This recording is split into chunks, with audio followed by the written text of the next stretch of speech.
ছয়টা দোয়া এবং জিকির আছে, যেই দোয়া জিকিরগুলো কোরআন হাদিসে বর্ণিত সকল দোয়া জিকিরের খোলাসা, সারমর্ম এবং নির্যাস।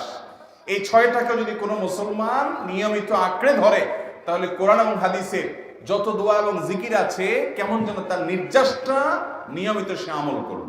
এই ছয়টা দোয়া এবং জিকিরের মধ্যে সর্বপ্রথম হলো নবী করিম সাল্লাল্লাহু আলাইহি সাল্লামের প্রতি দুরূদ প্রেরণ করা।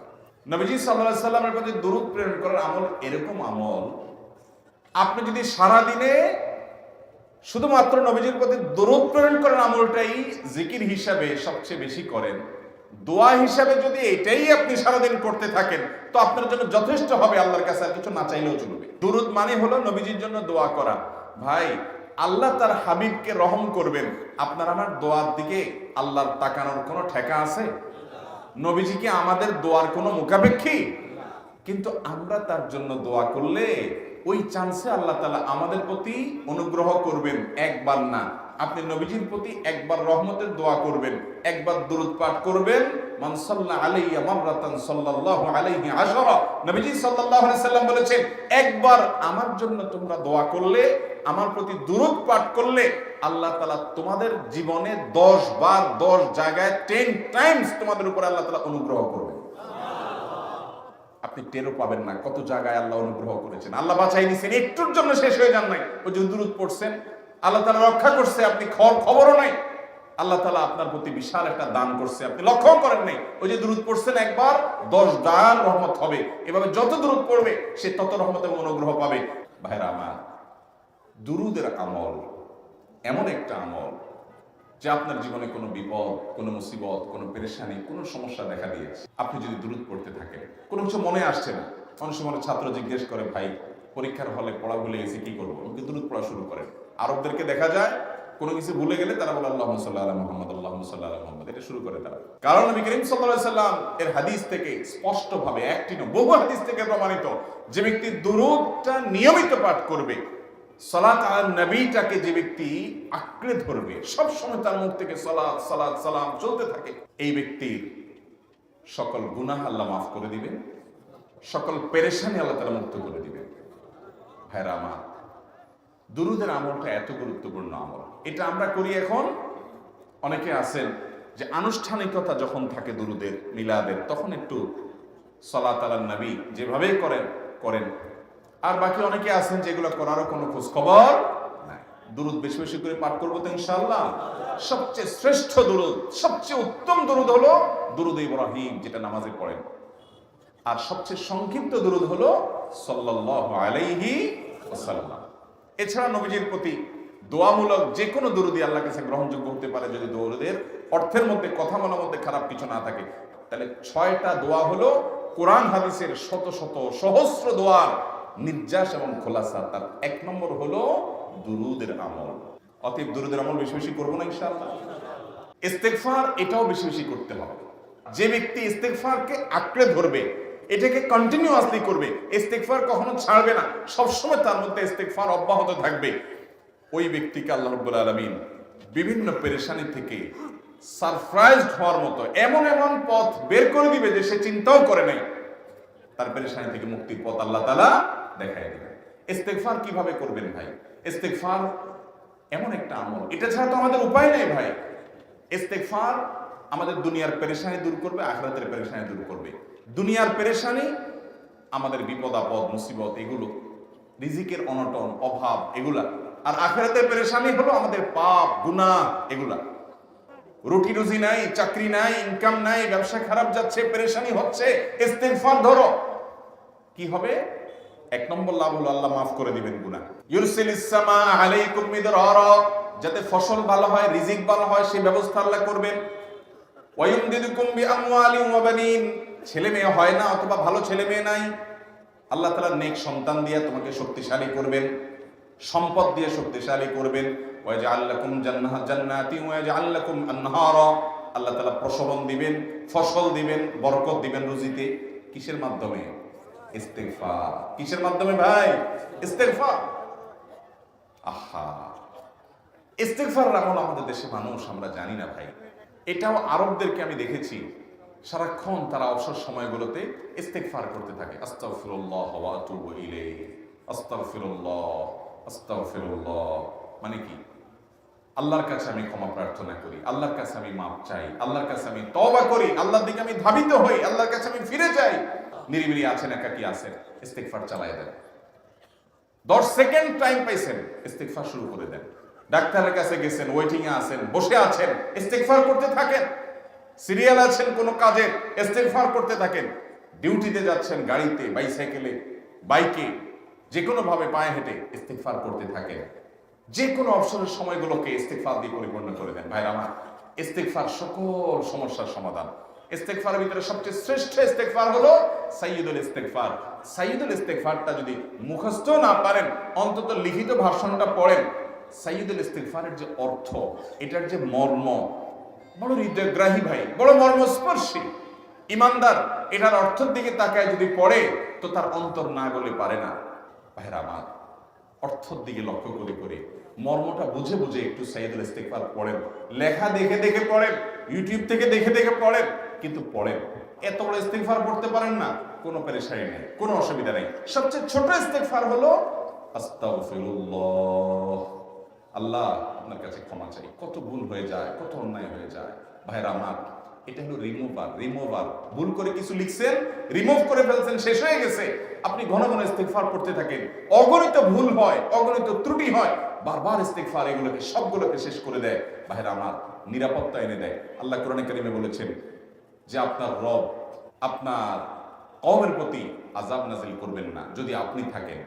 আর যদি তারা ইস্তেগফারে রত রাখে, তাহলে গণ আযাব আল্লাহর পক্ষ থেকে আসবে।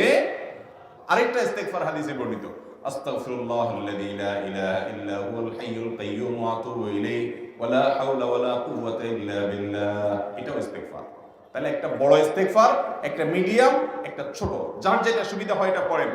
বড়টা হলো সাইয়্যিদুল ইস্তেগফার, সবচেয়ে শ্রেষ্ঠ ইস্তেগফার যেটা হাদিসে বর্ণিত হয়েছে। সাইয়্যিদুল ইস্তেগফার নবীজি সকাল সন্ধ্যা পাঠ করতেন, বিভিন্ন সময় পাঠ করতেন, রাতে পাঠ করার কথা বলতেন। সাইয়্যিদুল ইস্তেগফার পাঠ করলে আল্লাহ রাব্বুল আলামিন ওই দিনে, ওই রাতে, ওই ব্যক্তি মারা গেলে তার সব গুনাহ খাতা মাফ করে তাকে জান্নাত দিবেন ইনশাআল্লাহ। অতএব ভাইরা আমার, ইস্তেগফার বেশি বেশি করতে হবে, চেষ্টা করব না ইনশাআল্লাহ ইস্তেগফার করার। নাম্বার 3, এটা আমাদের বেশিরভাগ মানুষ জীবনে হয়তো শুনেনও নাই, অনেকে হয়তো শুনছেন, আমল করা হয় না। খুব সীমিত সংখ্যক আল্লাহর বান্দার আমলের তৌফিক হয়। সেটা হলো ইয়া যাল জালালি ওয়াল ইকরাম। এটা একটা জিকির, আল্লাহ তাআলাকে ডাকা, আহ্বান করা, এটাই জিকির। ইয়া যাল জালালি ওয়াল ইকরাম। নবী করিম সাল্লাল্লাহু আলাইহি সাল্লাম বলেছেন, আলিযু বিয়া যাল জালালি ওয়াল ইকরাম।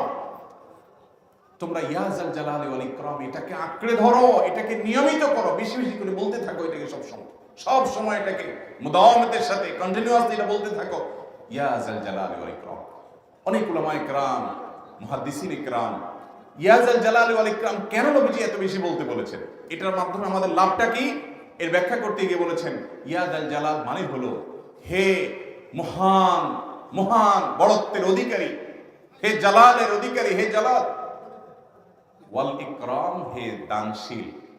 তাহলে প্রথম বাক্যে আল্লাহর বড়ত্বের কথা স্বীকৃতি দিয়ে প্রশংসা করা হয়, আর দ্বিতীয় বাক্যে হে দানশীল বলে আল্লাহ তাআলার কাছ থেকে চাওয়া হয় যে আপনি যেহেতু দানশীল এবং আপনি যদি মহান, অতএব আপনি আমাকে দান করেন। এটা ডাকলেই, আল্লাহকে এই বলে ডাকলেই চাওয়া হয়ে যায়। এই জন্য বেশি বেশি করে ইয়া যাল জালালি ওয়াল ইকরাম পড়তে হবে। অনেকে হয়তো নতুন শুনেছেন, আজকে থেকে শুরু করে দিবেন ইয়া যাল জালালি, সকাল বিকাল, মনে থাকে না তো লিখে লিখে ওয়ালে টাঙায় দেন।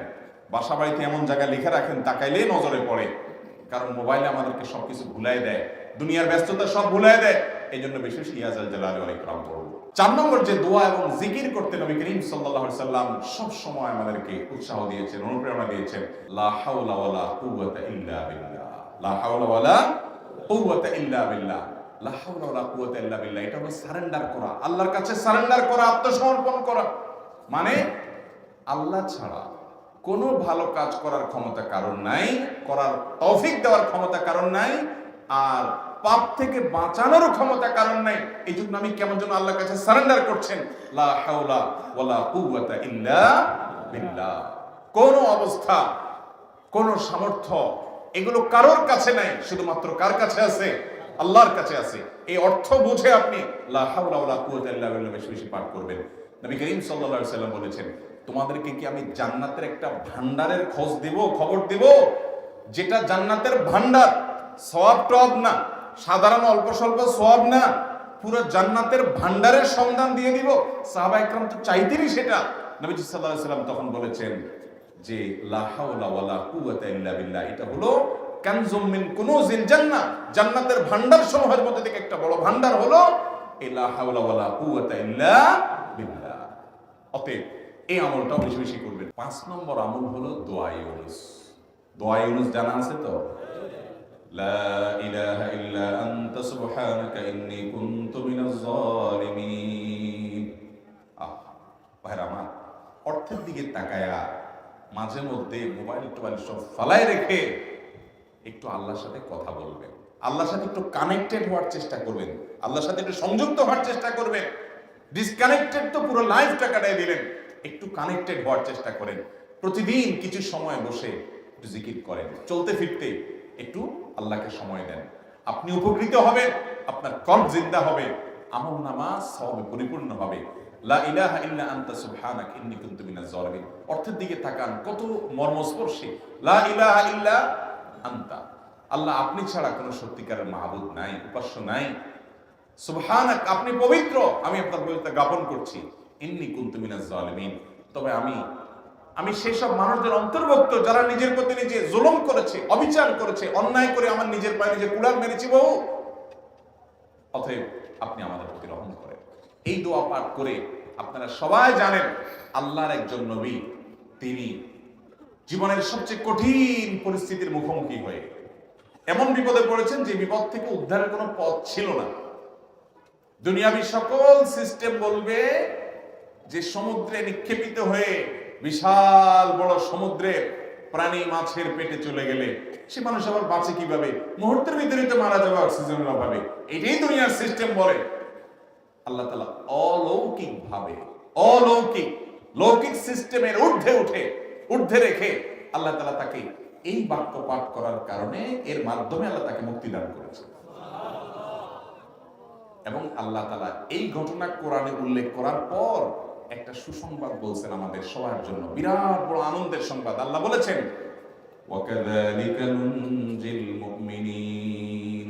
এই বাক্য পাঠ করার পর ইউনূস আলাইহিস সালামকে শুধু রক্ষা করেছেন আল্লাহ তাই নয়, আল্লাহ বলেছেন একই ভাবে তাকে যেরকম রক্ষা করেছি, এই বাক্য যদি কেউ পড়ার মতো পড়ে, হক আদায় করে পড়ে, মনের গভীর থেকে পড়ে, মর্ম উপলব্ধি করে পড়ে, নিয়মিত পড়ে, ওয়াকাযালিকা নুনজিল মুমিনিন, ঈমানদারদেরকে আমি রক্ষা করে দেব। আমরা বিপদ আপদে পড়লে হুজুরদের কাছে চলে যাই দোয়ার জন্য। অনেকে মাজারে চলে যায়, সেখানে মানত করে, টাকা পয়সা দেয় বিপদ উদ্ধার করার জন্য। কপাল পড়া জানে না ও কার গোলাম, ও আরশে আজিমের মালিকের গোলাম, তার সাথে ডাইরেক্ট কানেক্টেড হওয়ার সুযোগ আছে, শুধু ইউজ করলে হয়, সুইচ দিলেই হয়। কপাল পড়া জানে না, ডানে বামে গিয়ে নিজের আমল বরবাদ করে, ঈমান বরবাদ করে, তাওহীদ নষ্ট করে। ভাইরা আমার, তাহলে যে কোনো সমস্যা ফিল করি অথবা স্বাভাবিক অবস্থাতে দোয়া ইউনুস পাঠ করব। ভাইরা আমার, আল্লাহর দিকে ধাবিত হব তো ইনশাআল্লাহ। 6 নম্বর হলো সুবহানাল্লাহ, আলহামদুলিল্লাহ, লা ইলাহা ইল্লাল্লাহ, আল্লাহু আকবার। এই বাক্যগুলো দেখবেন ঘুরে ফিরে নবী করিম সাল্লাল্লাহু আলাইহি ওয়াসাল্লাম সারাদিন পড়তেন। 5 ওয়াক্ত নামাজের পরে 33 বার দেখবেন। আবার দেখবেন সকাল সন্ধ্যায় সুবহানাল্লাহি ওয়া বিহামদিহি 100 বার, সুবহানাল্লাহি ওয়াল হামদুলিল্লাহি আল্লাহু আকবার 100 বার। আবার এগুলো মাঝে মধ্যে 10 বার, রাতের শোয়ার সময় 33, 34 বার।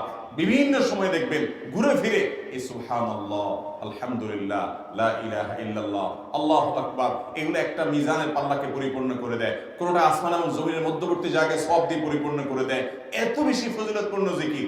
এইজন্য পুরো কোরআন হাদিসের দোয়া এবং জিকিরের নির্যাসের শেষ এবং 6 নম্বর হলো বেশি বেশি করে দিন রাত 24 ঘন্টা যখন সুযোগ পাবেন, যেখানে যেখানে হাদিসে যে সংখ্যা বলা আছে ওটাতে করবেনই, ওর বাইরেও বেশি বেশি করে সুবহানাল্লাহ, আলহামদুলিল্লাহ, লা ইলাহা ইল্লাল্লাহ, আল্লাহু আকবার বেশি বেশি করব না ইনশাআল্লাহ?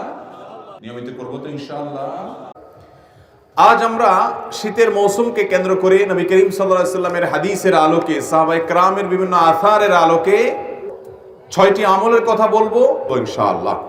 মুহতারাম হাজিরিন, শীতের এই মৌসুমটির নাম কোরআনে কারিমে আল্লাহ রাব্বুল আলামিন সূরা কুরাইশের মধ্যে উল্লেখ করেছেন, ইলাফিহিম রিহলাতাশ শিতাই ওয়াস সাইফ।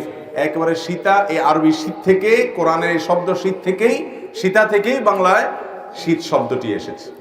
তো শীতের এই মৌসুমকে কেন্দ্র করে প্রিয় নবী সাল্লাল্লাহু আলাইহি সাল্লামের অনেকগুলো হাদিস আমরা জানি, যে হাদিস থেকে আমাদের নিত্য নতুন অনেক বিষয় জানার আছে, বোঝার আছে। ঈমানদার দুনিয়ার প্রত্যেকটা বিষয় থেকে সে শিক্ষা গ্রহণ করবে। প্রতিটা মৌসুম উপলক্ষে কোরআন এবং হাদিস তাকে সুনির্দিষ্ট কিছু দিক এবং নির্দেশনা দিয়েছে।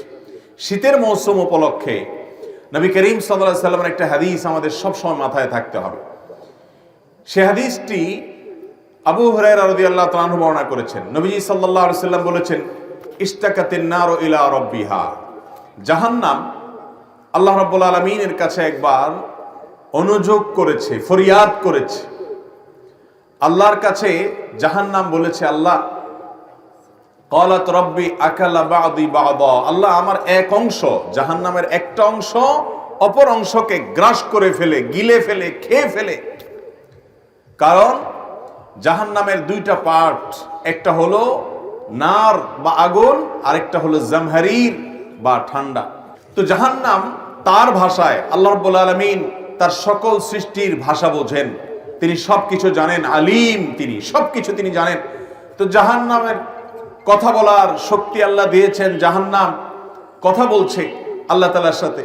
তো আল্লাহ রাব্বুল আলামিন জাহান্নামকে যখন সে বলেছে যে আমার রাক্ষসে ভাবের কারণে এক অংশ অন্য অংশকে গ্রাস করে ফেলে, আল্লাহ রাব্বুল আলামিন তখন জাহান্নামকে ফাআযিনা লাহা বিনাফাসাইন, দুটি শ্বাস ছাড়ার সুযোগ, অনুমতি দিলেন, যে ঠিক আছে, তোমার ভাব এবং তীব্রতা কিছুটা কমানোর জন্য দুটি ভাব তুমি ছাড়বে। নাফাসুন ফিস সাইফি ওয়া নাফাসুন ফিস শীতা, একটি নিঃশ্বাস হলো গরমকালে, আরেকটা হলো শীতকালে। যেহেতু জাহান্নামের দুটি বিভাগ আছে, গরম এবং ঠান্ডা। নবী করিম সাল্লাল্লাহু আলাইহি ওয়াসাল্লাম হাদিসের শেষে বলেছেন, ফাহুয়া আশাদ্দু মা তাজিদুনাহু মিনাল হার ওয়া আশাদ্দু মা তাজিদুনা মিনাজ জামহারির আও কামা ওয়ারাদা ফিল হাদিস। দুনিয়াতে তোমরা যে গরমের তীব্রতা দেখছো, এই হাদিস থেকে বোঝা যায় যে সেটি হলো জাহান্নামের ছোঁয়া, সে ভাব, সে বাষ্প, সে নিঃশ্বাস, যে ত্যাগ, তার একটি আলামত মাত্র। আল্লাহ তাআলা এটাকে পৃথিবীর এক এক অঞ্চলে এক এক সময়ে ডিস্ট্রিবিউশন করেন, এক এক মাত্রা ডিস্ট্রিবিউশন করেন, যেখানে যতটুকু প্রয়োজন আল্লাহর হিকমা অনুযায়ী। কিন্তু দুনিয়াতে যে শীত বা যে গরম আমরা অনুভব করি, এগুলো মূলত জাহান্নামের ছোঁয়া, ভাব এবং নিঃশ্বাস। মুহতারাম হাজিরিন, এই জন্য শীতের মৌসুম আসলে, একইভাবে গরমের মৌসুমের জন্য আমলটি প্রযোজ্য। প্রথম আমল হলো এর উৎপত্তি নিয়ে চিন্তা করা। আমরা এই মজলিসে শত শত হাজারো মানুষ আছি যাদের বয়স 40, 50, 60 বছর পার হয়ে গেছে। আমাদের জীবনে প্রত্যেক বছর একবার করে শীত এসেছে, একবার করে গ্রীষ্ম এসেছে। নবী সাল্লাল্লাহু আলাইহি সাল্লামের এই হাদিসকে শীত এবং গ্রীষ্মের তীব্রতার সময় অনুভব করে, এই হাদিসের আলোকে এর প্রতি ঈমান আনয়ন করা এবং জাহান্নামের তীব্রতা সম্পর্কে অনুভব করা, চিন্তা করা, ভাবা, এই সুযোগটি আমাদের বেশিরভাগ মানুষের জীবনে হয় নাই। মুহতারাম হাজিরিন, হাদিসটি বুখারীতে বর্ণিত, বিশুদ্ধ হাদিস, মুহাদ্দিসিন ইকরামের কোনো দ্বিমত নেই। এরকম একটা হাদিসকে মাথায় রেখে শীতের মৌসুমের প্রথম আমাদের করণীয় হওয়া উচিত যে আমরা চিন্তা ভাবনা করব, গবেষণা করব এবং আল্লাহ রাব্বুল আলামিনের এই মহা সৃষ্টি, এটি কোত্থেকে আসলো, কিভাবে আসলো, হাদিসের এই তথ্য অনুযায়ী সেই জাহান্নামের কথা আমরা স্মরণ করব এবং জাহান্নাম থেকে পানা চাইব। আল্লাহ, দুনিয়ার এই গরমের তীব্রতা, শীতের তীব্রতা যদি এত কষ্টদায়ক হয়, জাহান্নামের আগুন এবং জামহারিরের তীব্রতা কত মারাত্মক হবে। এটা তো বাষ্প বা ভাব, তাহলে মূলটার অবস্থা কি? অতএব আল্লাহুম্মা আজিরনা মিনান নার, আল্লাহ আপনার কাছে আমরা জাহান্নামের আযাব থেকে আশ্রয় চাই, পানাহ চাই। আল্লাহ তাআলা আমাদের সবাইকে জাহান্নামের আযাব থেকে পানাহ লাভ করার তৌফিক দান করুন। নাম্বার 2, শীতের মৌসুমটাকে বিভিন্ন বর্ণনায় রবিউল মুমিন বলা হয়েছে, অর্থাৎ এটা ঈমানদারের জন্য বসন্তকাল। বসন্তকালে যেরকম ফল ফসল ফোটে, শীতের মৌসুমে ইমানদারের আমলের বসন্তের ফুল ফুটে, আমলের ফুল ফুটে। নবী করিম সাল্লাল্লাহু আলাইহি ওয়াসাল্লাম তিরমিজি বর্ণিত হাদিসে বলেছেন যে আশ-শীতা এটা হলো আল গানিমাতুল বারিদা, আশ-শীতা ফিস সাওম, আস-সাওম ফিস শীতা। গনিমতে বারিদা বা শীতল সুবর্ণ সুযোগ। শীতল সুবর্ণ সুযোগ মানে যে সুযোগটা যে কেউ নিতে পারে। এত সুন্দর এবং এত ভালো একটা সুবর্ণ সুযোগ হলো আপনার আশ-শীতা ও আস-সাওম ফিস শীতা, অর্থাৎ আপনার শীতের মৌসুমে রোজা রাখা। এই শীতের মৌসুমে রোজা রাখা এটাকে সুবর্ণ সুযোগ বলা হয়েছে। কেন? কারণ এই মৌসুমে দিন থাকে ছোট এবং রাত থাকে বড়। মোহতারাম হাজরিন, এই জন্য শীতের মৌসুম উপলক্ষে অন্যতম একটা আমল হলো দিনের বেলায় নফল রোজা রাখা। শুধু শীতের মৌসুম এই উপলক্ষে রোজা রাখার কথা হাদিসে বলা হয়েছে, উৎসাহ দেওয়া হয়েছে। সাহাবায়ে কেরাম রাখতেন খুব আগ্রহ সহকারে, এবং নবী করিম সাল্লাল্লাহু আলাইহি ওয়াসাল্লাম এটাকে আল গানিমাতুল বারিদা বলা হয়ে বলেছেন। মোহতারাম হাজরিন, তাহলে শীতের মৌসুম উপলক্ষে অন্তত 1-2টা নফল রোজা হলেও রাখার চেষ্টা করবো তো ইনশাআল্লাহ। আজকে জানলাম এইবারের মৌসুমেই আমি আমল করার চেষ্টা করব, কারণ আগামী মৌসুম পর্যন্ত আমি হায়াত পাবো কিনা, সুযোগ পাবো কিনা সেটা জানি না। অতএব এবারে ইনশাআল্লাহ আমল করব তো। আল্লাহ তাআলা আমাদেরকে আমলের তৌফিক দান করুন। 3 নম্বর আমল হলো শীতের মৌসুম উপলক্ষে তাহাজ্জুদের বিশেষ চেষ্টা করা।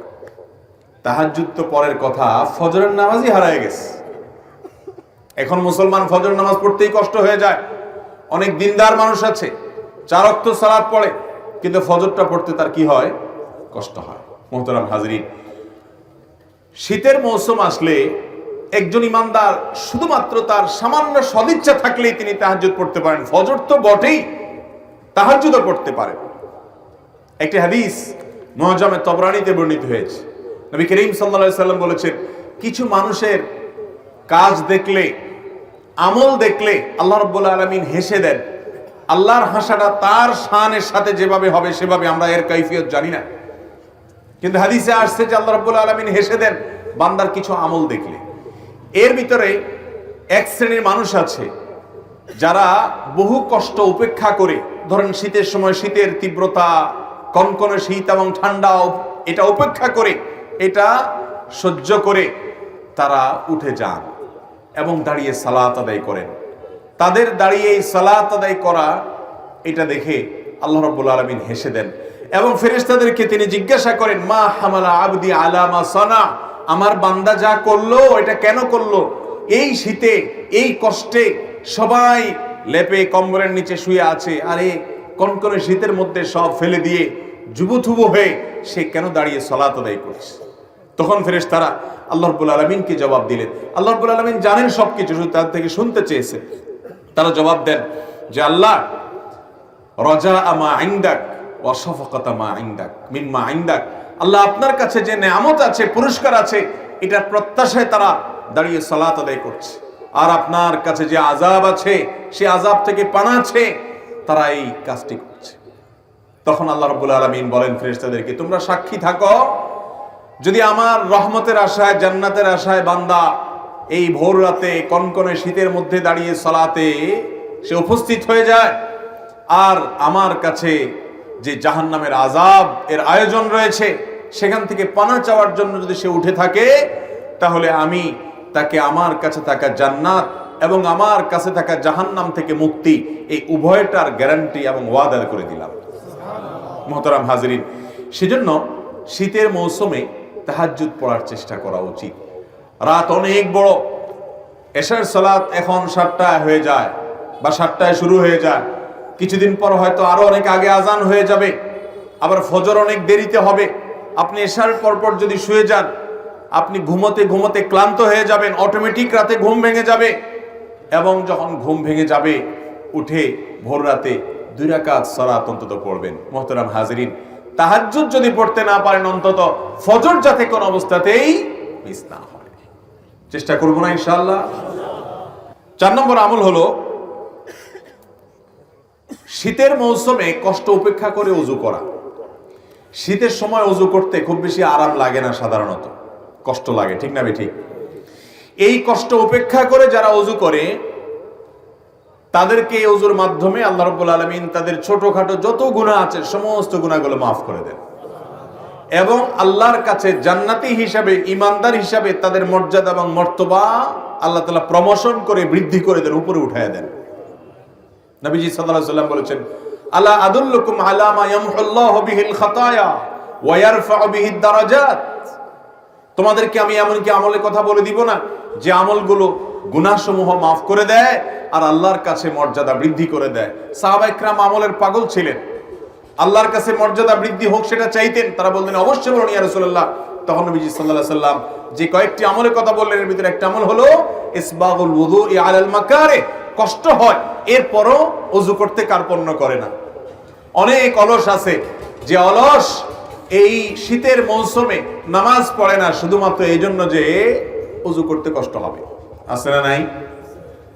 মোহতারাম হাজরিন, শীতের মৌসুমে সামান্য একটু শীতের কষ্ট হবে, ঠান্ডা হবে, ঠান্ডা লাগবে ওযু করতে গেলে, এই কষ্ট উপেক্ষা যদি আপনি করতে না পারেন, এই কষ্টটা যদি সহ্য করতে না পারেন, তাহলে কিভাবে আপনি আশা করেন আল্লাহর কাছে অনন্ত অসীমকালের জান্নাতের? অতএব শীতের মৌসুমে যত কষ্ট হবে সমস্ত কষ্ট উপেক্ষা করে হলেও ওযু করার মতো সৎ সাহস থাকতে হবে। অতএব শীতের মৌসুমে কষ্ট উপেক্ষা করে ওযু করব তো ইনশাআল্লাহ। অনেকে ওযু করে ঠিকই, নামাজও পড়ে ঠিক। শীতের গুরুত্বপূর্ণ একটা বিষয় হলো ত্বকের যত্ন যেরকম নিতে হয় ওযুর যত্ন বিশেষভাবে নিবে। এটা হলো শীতের গুরুত্বপূর্ণ একটি আমল। 4 নম্বর আমল যে অলসতা করা যাবে না ওযু করতে। নাম্বার 5, শীতবস্ত্র বিতরণ করা। এদেশে এখনো শত শত হাজারো মানুষ শীতের সময় কনকনে শীতে কাঁপতে থাকে। শীত নিবারণ করার মতো প্রয়োজনীয় শীতের কাপড়, গরম কাপড় তাদের কাছে থাকে না। পঞ্চগড় জেলা এবং আরো কোনো কোনো এলাকাতে 13 ডিগ্রি 12 ডিগ্রি পর্যন্ত নেমে যায় শীতের সময় এবং মানুষ মারা যায়। ঢাকা সহ বিভিন্ন শহরে এখনো অনেক মানুষ দেখা যায় রাস্তার ধারে শুয়ে আছে কনকনে শীতের মধ্যে, কোন রকম একটা পাতলা কাপড় শরীরের উপরে, পিনপিনে বাতাস চলছে। ভাইরা আমার, সেই রকম পরিস্থিতিতে আর কদিন শুরু হবে বিশ্বকাপ ফুটবলে। বাংলাদেশের ঘরে ঘরে আপনাদের মধ্যে থাকা অনেক মানুষও হয়তোবা অনেক টাকা খরচ করে একটা পতাকা টাঙাবেন। আবার প্রতিযোগিতা হয় কে কত বড় পতাকা টানিয়েছে। আমার লজ্জা হয় যখন দেখি মিডিয়াগুলো সেটাকে পজিটিভলি সেটাকে উপস্থাপন করে, ইতিবাচক ভাবে তুলে ধরে, মনে হচ্ছে একটা কিছু ঘটায় ফেলছে, যে সবচেয়ে বড় পতাকা নির্মাণ করেছে, তৈরি করেছে অমুক। যে দেশে পোশাকের অভাবে শীতের সময় এখন অনেক মানুষ কম্পমান থাকে, কষ্ট করে, অনেক বাবা তার সন্তানকে শীতের সময় একজোড়া মোজা কিনে দিতে পারেন না, শীতের সময় একটা সোয়েটার ভালো দেখে কিনে দিতে পারেন না। সেই দেশে এইরকম ভিনদেশীদের পতাকা টাঙানো এটা আমাদের জন্য লজ্জা ছাড়া আর কিচ্ছু না। অনেকে আছে নিজের বাড়ির রং পরিবর্তন করে তার পছন্দের দলের পতাকা সেই বাড়ির দেয়ালে আঁকে।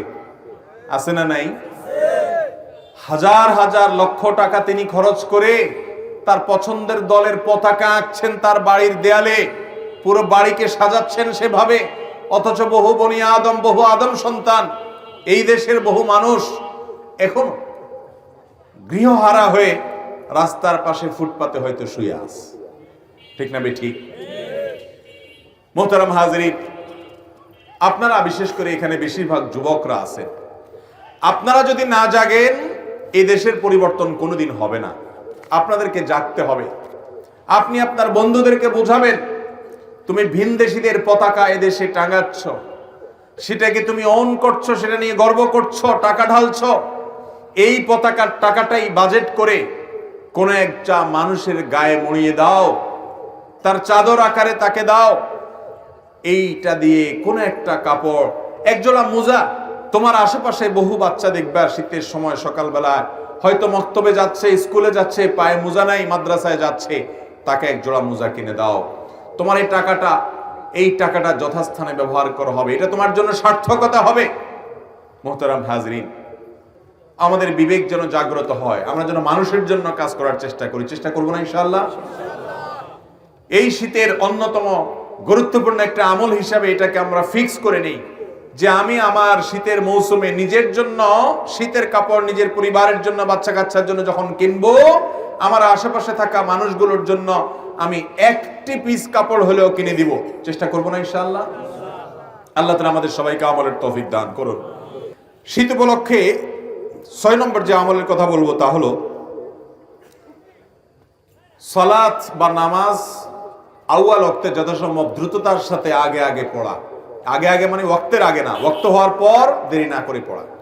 কারণ নবী করিম সাল্লাল্লাহু আলাইহি ওয়াসাল্লাম শীতের মৌসুমে সালাত খুব তাড়াতাড়ি পড়তেন, আর গরম হলে একটু দেরিতে পড়তেন। বিশেষ করে যোহরের নামাজ শীতের সময় একটু আগে পড়া, গরমের সময় একটু দেরি করে পড়া। তো শীতের মৌসুমে এই আমলটি আমরা খেয়াল করব। এরকম আরো অনেক আমল আছে যে আমলগুলো আমরা শীতের মৌসুমে করতে পারি। আল্লাহ তাআলা আমাদের সবাইকে আমলের তৌফিক দান করুন। শীতের সময় আমাদের ত্বকটা শুকনা থাকে, চামড়াটা সাধারণত কি থাকে, একটু শুষ্ক থাকে। তো যার কারণে আপনি যদি পানি দেন, দেখবেন যে শুধু পানি দিয়ে দিলেই ভিজে না, একটু ভালো করে কি লাগে, ডলতে হয়।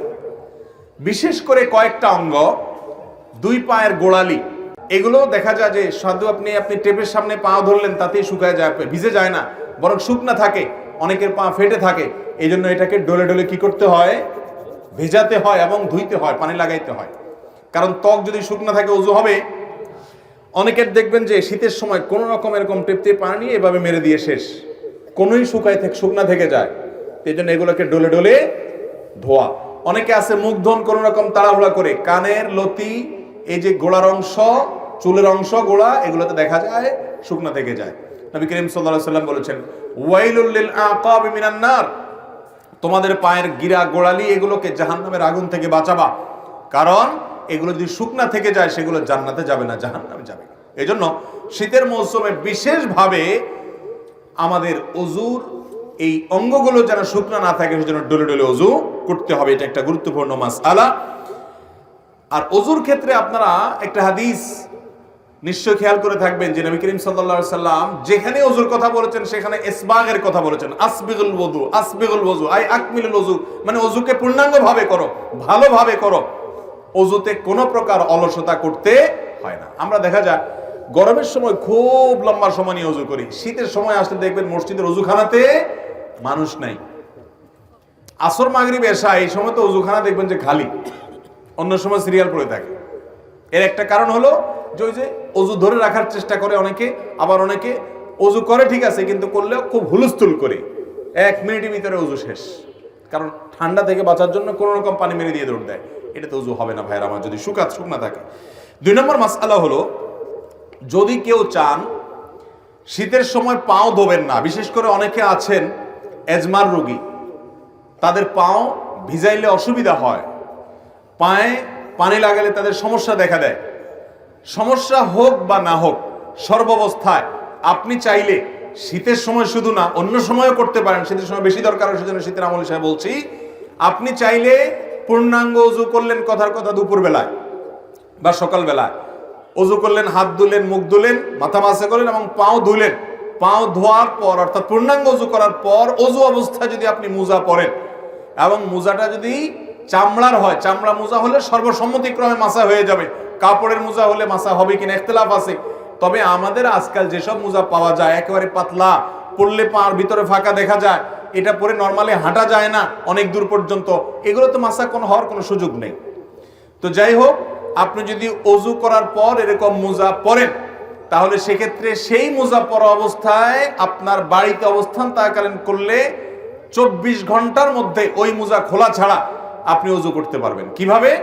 আপনি হাত ধুলেন, মুখ ধুলেন, মাথা মাসে করলেন, পাও ধোয়ার সময় আসলে আপনি ভিজা হাত দিয়া পায়ের উপরে, তলায় না উপরে এরকম করে একটা টান দিলেন ডান পায়ে, আবার আরেক হাত ভিজায়া বাম পায়ে আরেকরকম একটা টান দিলেন, বা ভিজা হাত দিয়া দোনো পাও আপনি টান দিলেন। তো এইভাবে মাসাহ করার মাধ্যমে পাও ধোয়ার কাজ হয়ে যায়। এবং এটি আহলুস সুন্নাহ ওয়াল জামাতের গুরুত্বপূর্ণ একটা আকীদা যে তারা আহলুস সুন্নাহ ওয়াল জামাতের সকলেই মাসাল হুফাইন বা মুজার উপরে মাসা করাকে জায়েজ মনে করি। নবী করিম সাল্লাল্লাহু আলাইহি সাল্লাম মাসা করেছেন, আলী রাদিয়াল্লাহু তাআলা কে নির্দেশ করেছেন, বিধায় মুজার উপরে মাসা করলে সওয়াব কোনো কম হবে।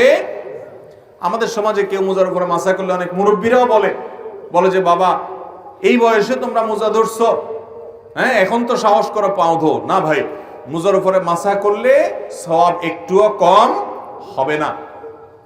তো শীতের মৌসুম বিশেষ করে মুজার উপরে মাসা করা আমলটি করা যেতে পারে। অনেক মুরব্বী আছেন, অনেক অসুস্থ মানুষ আছে, এজমার রোগী আছে, কষ্ট হয়, তারপরও সে মুজার উপরে মাসা করে না, না জানার কারণে।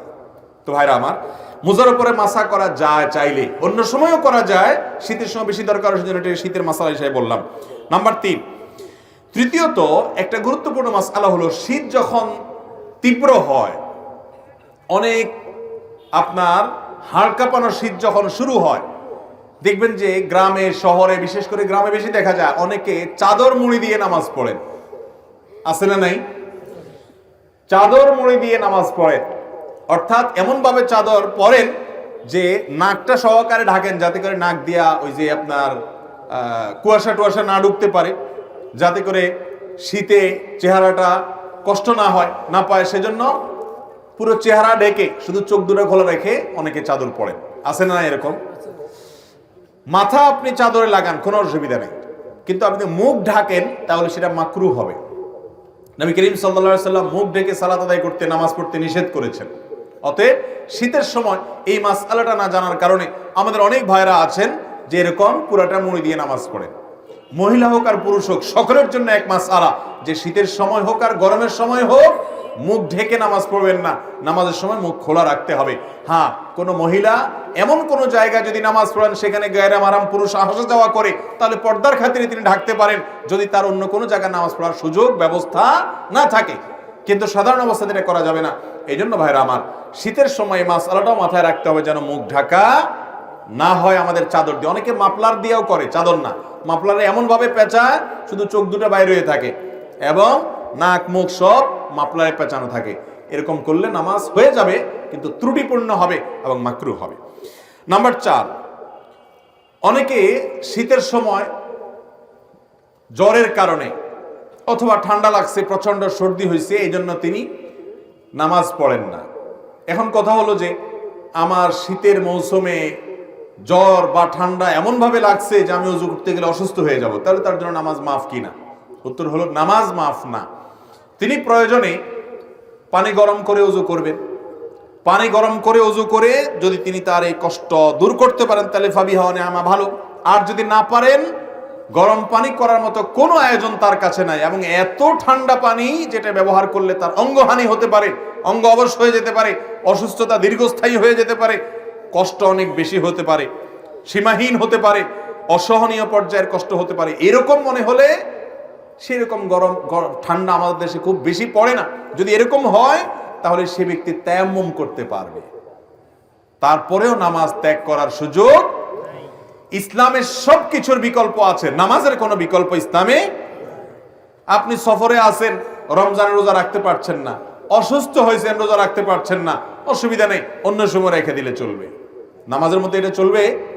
অসুস্থ আছেন আপনি, নামাজ অন্য সময় পড়লে হবে না, ওই অবস্থাতেই পড়তে হবে। দাঁড়ায় না পারলে বসে পড়বেন, বসে না পারলে শুয়ে পড়বেন। আপনি নামাজ হাত নাড়াতে পারছেন না, ইশারা করে পড়বেন, কিন্তু আপনাকে পড়তে হবে। মোহতারাম হাজিরিন, সেই নামাজ আমরা অনেকে পড়ি না, অনেকে অবহেলা করি। ইসলামের নামাজের চাইতে গুরুত্বপূর্ণ কোনো আমল আর নাই। আপনি অন্য কোনো আমল করেন বা না করেন, নামাজ না পড়ার কোনো সুযোগ নাই। আল্লাহ তাআলা আমাদেরকে বুঝার তৌফিক দান করুন। তাহলে ভাইরা আমার, 4 নম্বর মাসআলা হলো যে শীতের সময় জ্বর ঠান্ডা সর্দি যাই হোক না কেন, নামাজ ত্যাগ করা যাবে না, ওযু ত্যাগ করা যাবে না। প্রয়োজনে গরম পানি দিয়ে করবেন, প্রয়োজনে গরম পানির কোনো অ্যারেঞ্জমেন্ট না থাকলে আপনি তায়াম্মুম করবেন। গরম পানির কোনো ব্যবস্থা নাই, এটা জেলখানায় হতে পারে, বাসা বাড়িতে সবাই আশেপাশে চুলা আছে, চাইলেই গরম পানির ব্যবস্থা করা যায়। ফ্লাস্কে রেখে আপনি ওযু করতে পারেন আগের রাতে এশার সময়। 5 নম্বর মাসআলা হলো, অনেকে জানতে চান শীতের সময় যে এই যে শীত বস্ত্র দানের কথা একটু আগে আমরা বললাম, শীতের সময়ের একটা গুরুত্বপূর্ণ কাজ হলো শীতার্ত মানুষের শীত বস্ত্রের ব্যবস্থা করা। এখন প্রশ্ন হলো, যাকাতের টাকা দিয়ে শীত বস্ত্র দেওয়া যাবে কিনা? এর উত্তর হলো, জাকাতের টাকায় শীত বস্ত্র দেওয়া যাবে ওই ব্যক্তিকে যে ব্যক্তি জাকাতের হকদার, তার শীত বস্ত্র কেনার টাকা নাই, তখন আপনি তাকে শীতের কাপড় কিনে দিলেন, জাকাতের টাকা থেকে এটা জায়েজ আছে। কিন্তু আমরা সুন্নাহ ফাউন্ডেশন থেকে বা আরো বিভিন্ন সামাজিক সংগঠনগুলো যে শীতবস্ত্র বিতরণের উদ্যোগ নিয়ে থাকে, সেখানে জাকাতের টাকা আপনারা দিবেন না। আমরাও বলি যে আমাদের এখানে কেউ জাকাতের টাকা দিবেন না, কারণ আমরা যখন বিভিন্ন এলাকাতে গরিব দুঃখীদের মধ্যে শীতের কাপড় দেই, তখন কে জাকাতের হকদার আর কে জাকাতের হকদার না, এটা এতটা বেছে বেছে দেওয়া সম্ভব হয় না। যার কারণে জাকাতের টাকা দিয়ে শীতের কাপড় দিলে আপনার জানাশোনা কোনো গরিব যিনি অবশ্যই জাকাতের হকদার, তাকে আপনি দিতে পারবেন, কোনো অসুবিধা নেই। নাম্বার 6, একটা গুরুত্বপূর্ণ মাসআলা হলো শীতের সময় অনেকে দেখা গেল ধরুন শুধু চাদর গায়ে দিয়ে নামাজ পড়ছেন, তো চাদরের ভিতরেই হাতটা থাকে, হাত উঠানো, হাত বাঁধা, এই মুভমেন্ট করা, এই সবগুলো চাদরের ভিতরে করা, কারণ বাইরে করলে শীত লাগে। এই রোগটা আছে না নাই? এটাও হাদিসে পরিষ্কার ভাবে নিষেধ। আপনি যদি এক কাপড়ে, যে কাপড়ে নামাজ পড়েন, ধরেন আপনি চাদরে নামাজ পড়ছেন, তো আপনি হাত উঠানোর জন্য, হাত বাঁধার জন্য চাদরের বাইরে হাতটা বের করে নেবেন। আর যদি জামা গায়ে দেওয়া থাকে তাহলে তার বাইর করার কিছু নেই, হাতার ভিতরে হাত থাকাই যথেষ্ট। কিন্তু চাদরের ভিতরে যদি আপনি নামাজ পড়েন বা আপনি বড় কোনো কাপড়ে নামাজ পড়েন, তাহলে সেক্ষেত্রে শীতের জন্য ভিতরে ভিতরে আপনি সেরে ফেললেন, হাতটার বাইর করলেন না, নামাজ হয়ে যাবে, কিন্তু এটা মাকরু এবং অনুচিত কাজ। শীতের সময় এই কাজটা অনেক বেশি হয়ে থাকে, এটা লক্ষ্য রাখতে হবে। এটা 6 নম্বর মাসআলা। 7 নম্বর মাসআলা হলো শীত একটু বেশি হলে, গরমের সময় দেখা যায় গরম একটু বেশি হলে কিছু মানুষ দেখবেন যে শীতের মা বাপ 14 গোষ্ঠী তুলে গালি দেয়। দেখছেন আপনারা? গালিগুলো তো আর আপনাদের কারো অজানা না, আশেপাশে বিভিন্ন মানুষ দেয় না, মা তুলে বাপ তুলে। শীতের আবার মা বাপ আছে, সে মা বাপ তুলে মুখ খারাপ করে, লানত দেয়। তিরমিজির হাদিসে আসছে নবী করিম সাল্লাল্লাহু আলাইহি ওয়াসাল্লাম বলেছেন, কোন ব্যক্তি যদি এমন কোন বস্তুকে, আল্লাহর এমন কোন সৃষ্টিকে যদি লানত দেয় যে লানত পড়ার ক্ষেত্র না, তাহলে সেই লানতটা তার উপরে বর্ষণ হয়। ভাইরা আমার আগের বক্তা আলোচনা করছেন রাগ দমন করা নিয়ে। এসব ওয়াজ হয় না আজকাল, দরকারি ওয়াজ ভাই। রাগ দমন করতে হবে। অনেক নামাজি মানুষ কিন্তু বদমেজাজি আছে না নাই? দাড়িওয়ালা মানুষ সবই ঠিক আছে মাশাআল্লাহ, মেজাজটা এত বিশ্রী যে একজন ইমানদার এত বিশ্রী আচরণ হওয়ার কথা। অতএব ভাইরা আমার, শীতের তীব্রতায় বা গরমের তীব্রতায় কোন অবস্থাতে শীত বা গরমকে গালমন্দ করা, লানতান করা, অভিশাপ দেওয়া বা বাজে কথা বলা, এটা জাহেল মানুষের কাজ। ইমানদার তো শীত যত তীব্র হবে তার জাহান্নামের কথা তত বেশি স্মরণ হবে, সে তত আরো ভালো কথা বলবে, আরো বিনম্র হবে, আল্লাহর কাছে পানা চাইবে, বাজে কথা বলবে না। আল্লাহ তাআলা আমাদের সবাইকে এই শীতের মৌসুমে আল্লাহকে সন্তুষ্ট করার মতো আমলগুলো করে যাওয়ার তৌফিক দান করুন।